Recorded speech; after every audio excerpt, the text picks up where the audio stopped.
Nos gusta pensar la inteligencia según la siguiente definición que leí o escuché en Claudio Magris: la capacidad de distinguir una cosa de otra. Eso dice Magris que es la inteligencia. Esta imagen, este pensamiento tiene un origen a su vez bíblico, seguramente, la capacidad de distinguir entre el bien y el mal. Las raíces de las plantas crecen en el suelo y por lo tanto en la oscuridad. Esto es algo que parecen no conocer los modernos laboratorios. En biología molecular, los experimentos con plantas suelen realizarse sin tierra. Se utilizan plantas modelo, como por ejemplo la Arabidopsis thaliana, insertadas en una base de gel u otros soportes transparentes que contienen las sustancias necesarias para su crecimiento. Estos geles transparentes permiten a los científicos estudiar con mayor comodidad las plantas.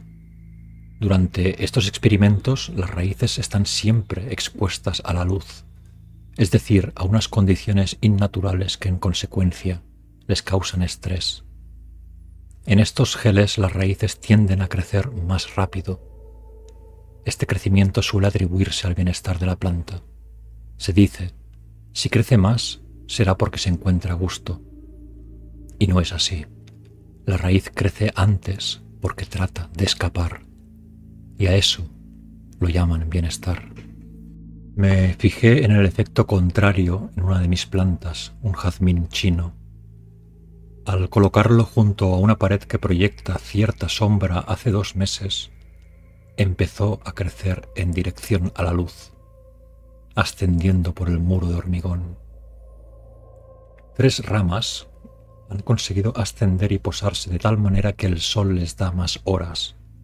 La planta concentra sus fuerzas en esas 3 ramas y crece, por ahí, en esa dirección, en dirección a la luz. Si las raíces necesitan de la oscuridad y el lento gestarse, en la parte opuesta la planta se prolonga en busca de la luz. La imagen puede seguir si tomamos como referencia el esquema simbólico de los chakras.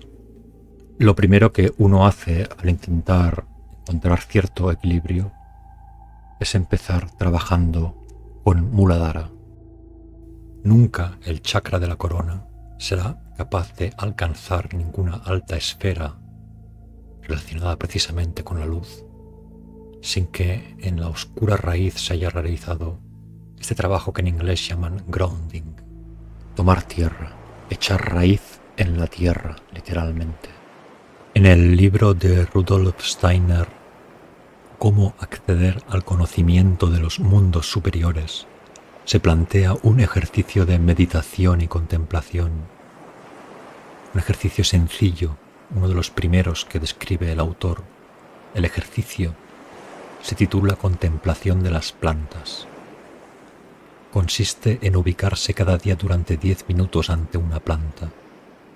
Lo único que hay que hacer es contemplarla en su constante y al mismo tiempo indistinguible crecimiento, sentir su fuerza, su sensibilidad, su inteligencia, hacer de la planta y el concepto de su crecimiento inexorable la única imagen mental durante un rato, el inefable sentido del espacio y del tiempo que tienen las plantas, que están quietas. Hay también honestidad y deshonestidad en las plantas, tal y como la hay en nosotros. Fijémonos en el altramuz. Esta es una planta que produce muchas flores, pero tiene un problema. Debe evitar que las abejas visiten la misma flor más de una vez. Porque una vez realizada una visita a la flor por parte de una abeja, sería inútil recibir una segunda visita. Por ello, el altramuz ha adoptado una estrategia honesta frente a los demás. Una vez la flor ha sido visitada por alguna abeja, cambia el color de la flor a azul, emite una señal hacia otras especies con el objeto de indicar que una flor ya no contiene nada. Hacia afuera es honesta con lo que hay en su interior. En cambio, está la deshonestidad de las orquídeas. Ellas engañan a los insectos, les obligan a transportar el polen sin que reciban nada a cambio. Las orquídeas son un tipo de organismo con una capacidad mimética camaleónica. Las flores de las orquídeas suelen imitar la forma de la hembra de algunos himenópteros no sociales. Además de la forma, la orquídea simula la consistencia de los tejidos, la superficie y también el olor. Segrega además unas feromonas idénticas a las que producen las hembras cuando están listas para el apareamiento. Los destinatarios de la trampa acaban copulando con la flor y engañados transportan luego su fruto, creyendo que han copulado con un animal. Hacia afuera ofrece una máscara de lo que hay en su interior. Vemos también la complejidad de la existencia de las plantas en la así llamada timidez de las copas definida por el físico Francis Hall. Según este fenómeno, ciertas familias de árboles tienden a evitar que las copas se toquen. Se trata de una especie de timidez social de las plantas para las de con su misma especie. Pienso en mí mismo todas las veces que no salgo de casa o, saliendo, no me comunico con nadie. Las fagáceas, las mirtáceas o las pináceas son plantas reservadas y tímidas. Mirad hacia el cielo en medio de un bosque de pinos para comprobarlo. Volvemos tras este recorrido breve por la inteligencia y sensibilidad de las plantas a las oscuras raíces. Las raíces no solo se comunican entre sí de planta a planta, también lo hacen con la rizosfera, se comunican con los seres vivos que viven alrededor y en ocasiones traban simbiosis interespecie, como es el caso de las micorrizas, un tipo particular de simbiosis que se establece en el subsuelo entre los hongos y las raíces de muchas especies vegetales. En algunos casos el hongo forma una especie de manguito en torno a la raíz de la planta e incluso consigue penetrar en sus células. Es una asociación mutualista.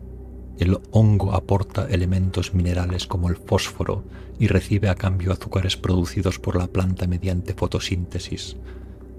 La diferencia que se complementa, una forma de trueque ventajosa para ambos, que se produce en la oscuridad y bajo la tierra.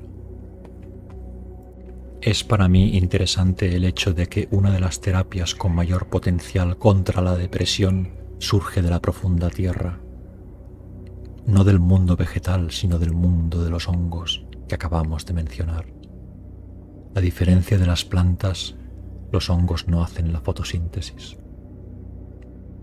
Las terapias con hongos psilocibios, muy utilizadas en ciertas poblaciones rurales con tradiciones lejanas, sirven como agonistas parciales en los receptores de serotonina 5-HT2A y 5-HT1A en el cerebro. Estudios recientemente publicados muestran cómo la psilocibina mejora la plasticidad y la interconexión entre las neuronas incluso 3 semanas después del tratamiento. El tratamiento tiene un origen natural, un hongo, y es sustitutivo de la farmacología antidepresiva. Llama la atención que durante tantos años estas sustancias milenariamente sagradas fueran prohibidas. Tal vez para que pudiera florecer la dominante industria farmacéutica de los antidepresivos. En la actualidad, un 10% de la población de España consume antidepresivos industriales a diario, más de 4,5 millones de personas. Igual que la consciencia, la inteligencia es maleable y multiforme, y también existe en las plantas.